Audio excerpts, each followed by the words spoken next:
Assalamualaikum warahmatullahi wabarakatuh. Perkenalkan, nama aku Titis Duisna ini dengan NIM 0122111097. Aku dari Prodi Keperawatan di Universitas Binawan. Kali ini aku akan mempresentasikan tentang perbandingan Undang-Undang Perlindungan Data Pribadi di Indonesia dengan General Data Protection Regulation di Uni Eropa. Di Indonesia telah memiliki UU Perlindungan Data Pribadi yang disahkan oleh Presiden dan DPR pada tanggal 20 September 2022 lalu dalam sidang paripurna. Setelah disahkannya UU Perlindungan Data Pribadi ini, keamanan informasi berpindah wewenang dari Kementerian Komunikasi dan Informasi ke Badan Siber dan Sandi Negara. Dengan adanya regulasi ini yang mengatur perlindungan data pribadi menjadi tonggak penting bagi perlindungan data pribadi, terutama di tengah banyaknya insiden kebocoran data yang saat ini terjadi. Sebelum undang-undang ini disahkan, peraturan perlindungan data pribadi tersebar di beberapa peraturan perundang-undangan, antara lain Undang-Undang Nomor 11 Tahun 2008, Undang-Undang Nomor 19 Tahun 2016 tentang Informasi dan Transaksi Elektronik, Undang-Undang Nomor 39 Tahun 1999 tentang Hak Asasi Manusia, Undang-Undang Nomor 14 Tahun 2008 tentang Keterbukaan Informasi Publik, dan Undang-Undang Nomor 23 Tahun 2006, Undang-Undang Nomor 24 Tahun 2013. Yang pertama adalah data pribadi. Data pribadi adalah setiap data tentang seseorang baik yang teridentifikasi ataupun diidentifikasi secara tersendiri atau dikombinasi dengan informasi lainnya baik secara langsung ataupun tidak langsung melalui sistem elektronik atau non-elektronik. Yang kedua adalah pemilik data pribadi. Pemilik data pribadi adalah orang perseorangan selaku subjek data yang memiliki data pribadi yang melekat pada dirinya. Yang ketiga adalah informasi. Informasi adalah keterangan, pernyataan, gagasan, dan tanda-tanda yang mengandung nilai, makna, dan pesan, baik data fakta maupun penjelasannya yang dapat dilihat, didengar, dan dibaca yang disajikan dalam berbagai kemasan dan format sesuai dengan perkembangan teknologi informasi dan komunikasi secara elektronik ataupun non-elektronik. Jenis-jenis data pribadi yaitu data pribadi bersifat umum. Yang kedua adalah data pribadi yang bersifat spesifik. Data pribadi yang bersifat spesifik meliputi data dan informasi kesehatan, data biometrik, data genetika, dan kehidupan atau orientasi seksual. Data pribadi yang bersifat umum meliputi nama lengkap, jenis kelamin, kewarganegaraan, agama, ataupun data pribadi yang dikombinasikan untuk mengidentifikasi seseorang.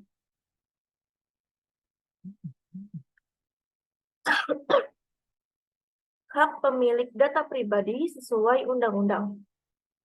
Yang pertama ada pasal 4, Pemilik data pribadi berhak meminta informasi tentang kejelasan, identitas, dasar kepentingan hukum, tujuan permintaan dan penggunaan data pribadi, serta akuntabilitas pihak yang meminta data pribadi.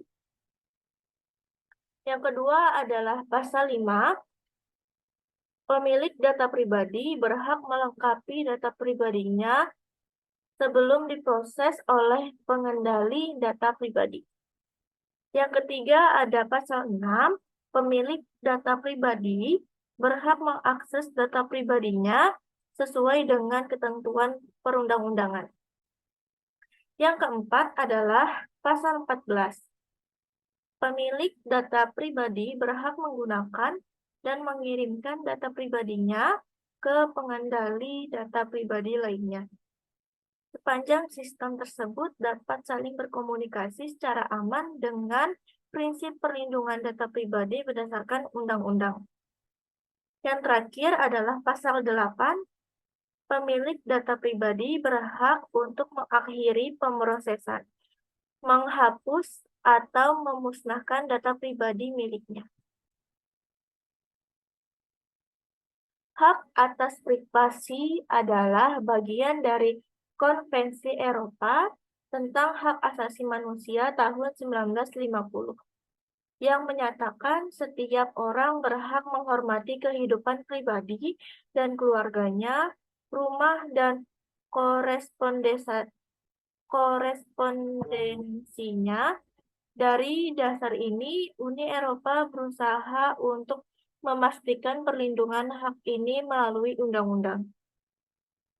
Seiring kemajuan teknologi dan internet, ditemukan UA menyadari perlunya perlindungan modern. Jadi, pada tahun 1995, ia mengesahkan petunjuk perlindungan data Eropa yang menetapkan standar privasi dan keamanan data minimum yang menjadi dasar hukum penerapannya masing-masing negara anggota.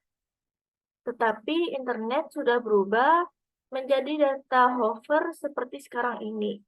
Pada tahun 1994, iklan banner pertama kali muncul di online atau secara online. Pada tahun 2000, mayoritas lembaga keuangan menawarkan perbankan online. Pada tahun 2006, Facebook dibuka untuk umum. Pada tahun 2011, seorang pengguna Google menggugat perusahaan karena memindai emailnya. 2 bulan setelah itu, Otoritas Perlindungan Data Eropa menyatakan bahwa UA membutuhkan pendekatan komprehensif untuk perlindungan data pribadi dan pekerjaan mulai memperbarui pada tahun 1995. General Data Protection Regulation di Uni Eropa adalah undang-undang privasi dan keamanan terberat di dunia.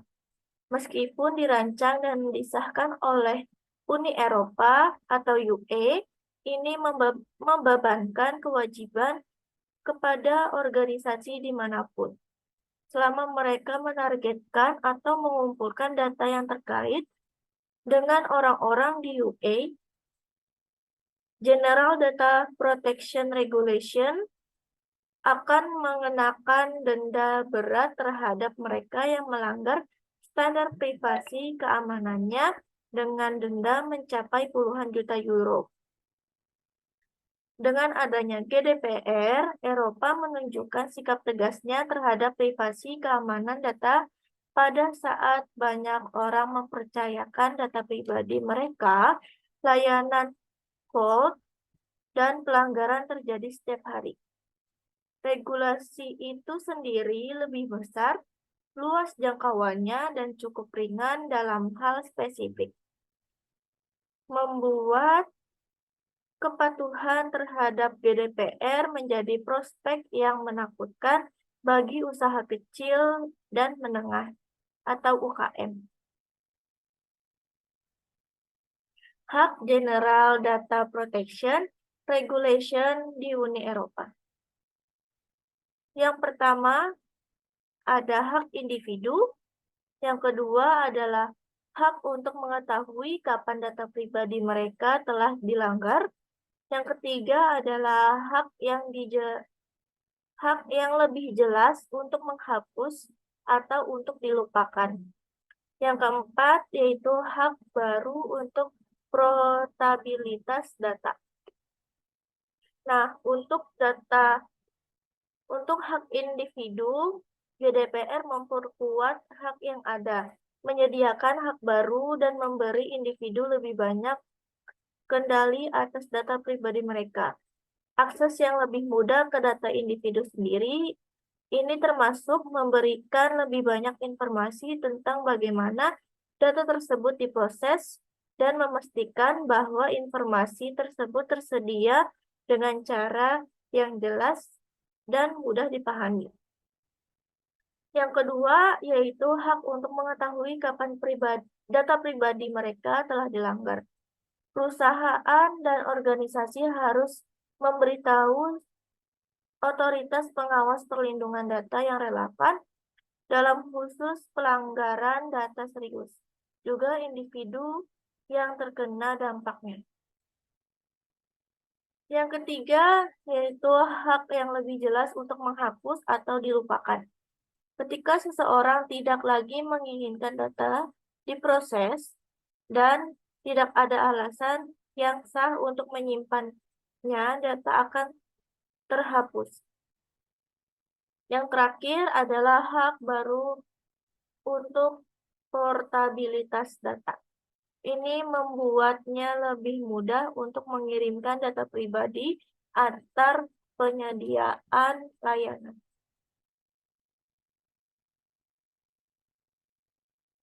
Selanjutnya yaitu jelaskan apa saja yang di-cover. UU Perlindungan Data Pribadi di Indonesia. Data pribadi yang bersifat umum yaitu ada nama lengkap, jenis kelamin, kewarganegaraan, dan agama. Lalu, data pribadi bersifat spesifik, ada data informasi medis atau yang berkaitan dengan riwayat kesehatan seseorang. Yang kedua, data biometrik, data genetika, sampai orientasi seksual.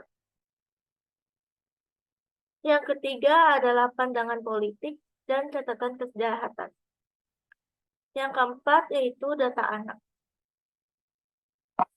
Untuk General Data Protection Regulation di Uni Eropa ada data pribadi, pemrosesan data, subjek data, pengontrol data, dan pemroses data. Dari data pribadi yaitu setiap informasi yang berkaitan dengan individu yang dapat diidentifikasi secara langsung atau tidak langsung seperti alamat, nama, merupakan data pribadi dan juga informasi lokasi etnis. Jenis kelamin, data biometrik, agama, cookie web, dan opini politik juga termasuk data pribadi.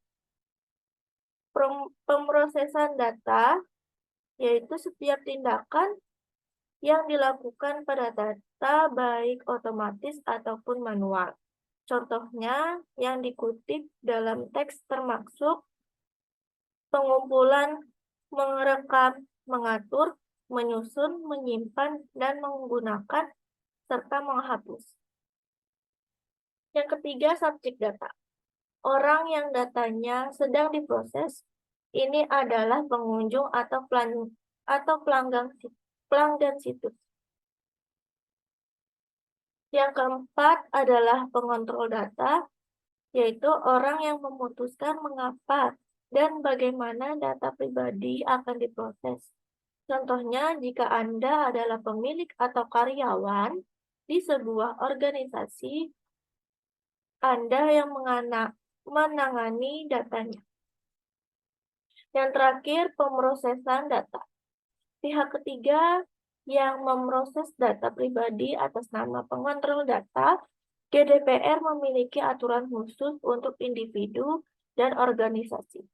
Mereka dapat menyertakan server, call, seperti Terosit atau penyediaan layanan email.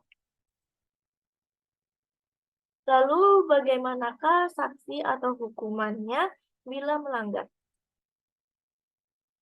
Di Undang-Undang Perlindungan Data Pribadi di Indonesia yaitu ada dua pasal, yaitu pasal 67 dan pasal 68. Pada pasal 67, saksi bagi pelaku yang memperoleh atau mengumpulkan data pribadi yang bukan miliknya terkena pidana penjara selama 5 tahun atau dikenakan denda paling banyak 5 miliar. Dan terhadap karyawan yang melakukan pelanggaran perlindungan data pribadi, perusahaan dapat melakukan tindakan memberikan saksi administratif atau pemutusan hubungan kerja. Pada pasal 68, saksi bagi pelaku yang setiap dengan sengaja membuat data pribadi palsu untuk menggunakan diri sendiri atau orang lain yang dapat merugikan pihak lain dipidana penjara paling lama 6 tahun atau dikenakan denda paling banyak 6 miliar.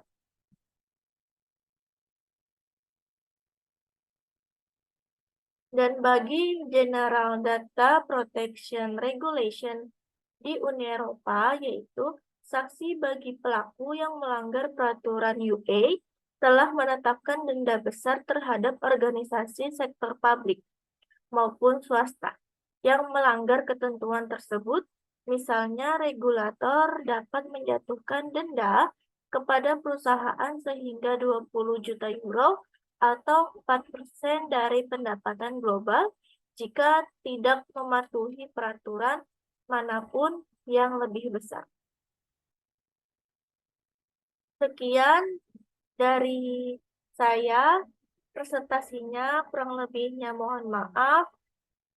Assalamualaikum warahmatullahi wabarakatuh.